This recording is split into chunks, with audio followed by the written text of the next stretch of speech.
Karibu kwenye The Story Room Podcast, ambapo tunasimulia hadithi zenye kutia moyo, kuelimisha, kufundisha juu ya maisha na hata muda mwingine kuburudisha.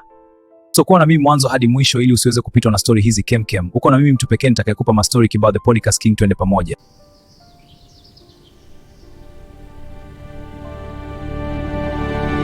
Na leo tuna story ya kijana mmoja Kovu.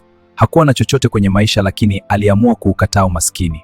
Katikati ya jiji, kwenye mtaa mdogo wa vumbi, aliishi kijana mdogo aliyeitwa Kovu.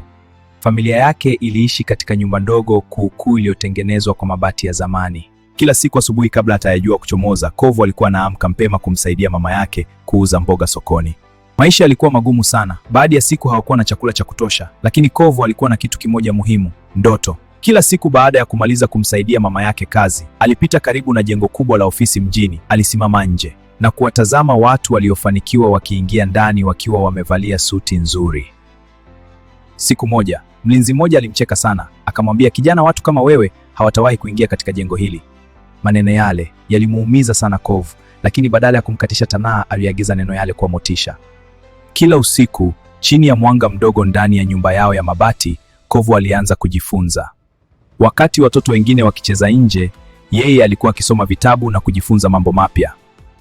Miaka ilipita, na siku moja kitu cha ajabu kilitokea. Kovu alirudi kwenye jengo lile lile, lakini safari hii hakuwa tena kijana maskini anayesimama nje, bali ni meneja mpya wa kampuni. Na yule mlinzi aliyewahi kumcheka sasa alikuwa akimfungulia mlango kwa heshima.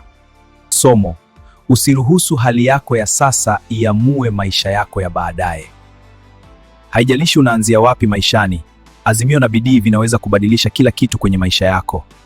Asante kwa kusikiliza The Story Room Podcast. Ulikuwa na mimi The Podcast King. Usisahau kusubscribe, kulike na kushare. Ciao.